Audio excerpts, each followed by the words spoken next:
Anansi and the Moss-Covered Rock. Retold by Eric A. Kimmel. There's the moss-covered rock. There is Anansi.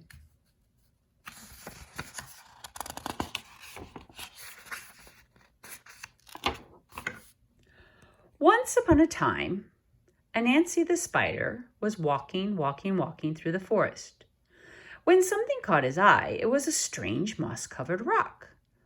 "Well, how interesting," Anansi said. "Isn't this a strange moss-covered rock?" Kabong! Everything went black. Down fell Anansi, senseless.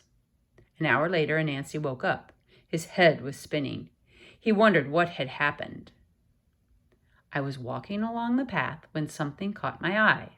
I stopped and said, 'Isn't this a strange moss-covered rock?'" Kabong! Down fell Anansi again. But this time, when he woke up an hour later, he knew what was happening. "Ha ha," said Anansi. "This is a magic rock. And whenever anyone comes along and says the magic words, 'Isn't this a strange down he goes. This is a good thing to know," said Anansi, "and I know just how to use it."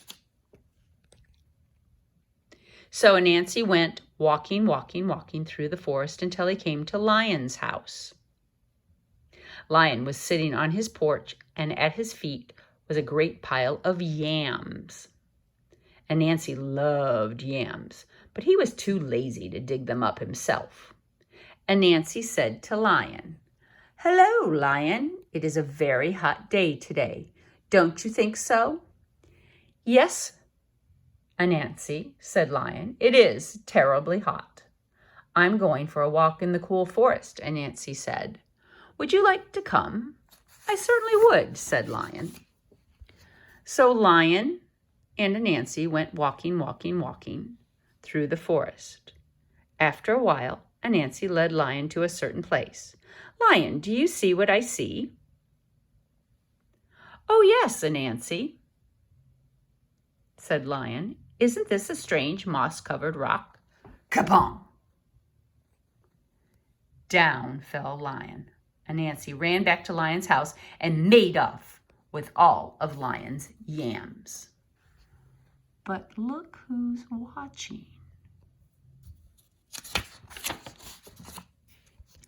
An hour later, Lion woke up. His head was spinning. Anansi was nowhere in sight, and when he got home, he found that every single one of his yams was gone. Lion was very sad. But Anansi was very happy. He couldn't wait to play his trick again. Once more, Anansi went walking through the forest. This time, he stopped at Elephant's house. Elephant was sitting on his porch. At Elephant's feet was a great pile of bananas. Anansi loved bananas, but he was too lazy to pick them himself. So he said to Elephant, "Hello, Elephant. Isn't it a hot day?" "Why, it is," said Elephant. "I'm going for a walk in the cool forest," Anansi said. "Would you like to come?" "That sounds nice," said Elephant. "Thank you for inviting me, Anansi." So Anansi and Elephant went walking through the forest. After a while, Anansi led Elephant to a certain place. "Elephant, look. Do you see what I see?" Elephant looked. "Yes, I do, Anansi. Isn't this a strange moss-covered rock?" Kapong! Down fell Elephant. Anansi ran back to Elephant's house and made off with all of the bananas. Uh-oh, look who's watching.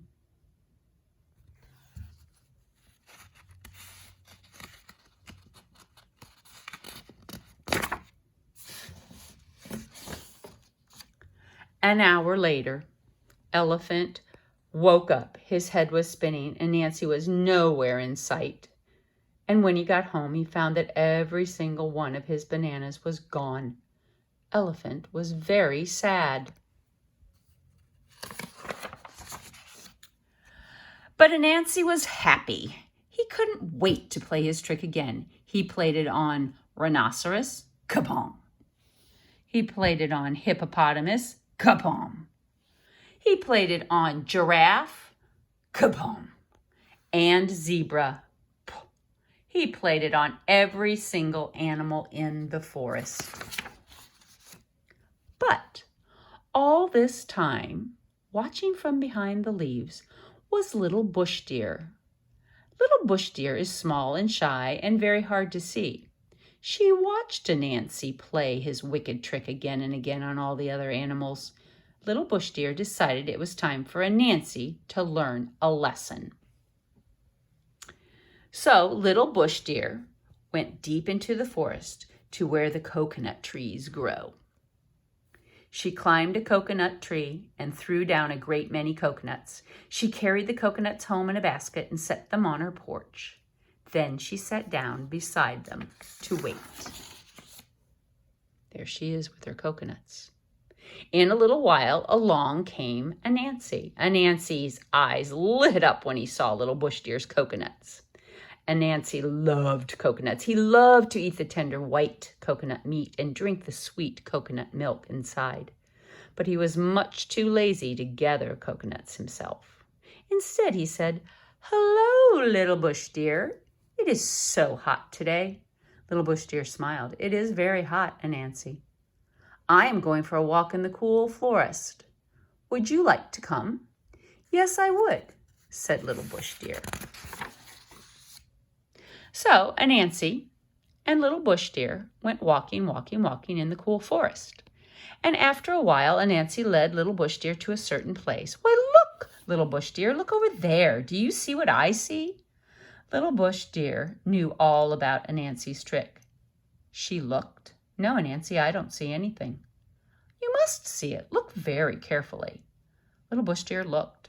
"No, I still don't see anything," she said. Anansi began to get angry. "You must see it.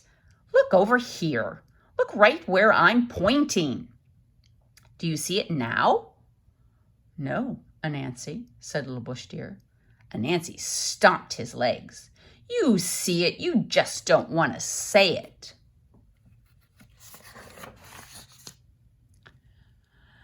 "Say what?" said Little Bush Deer. "You know."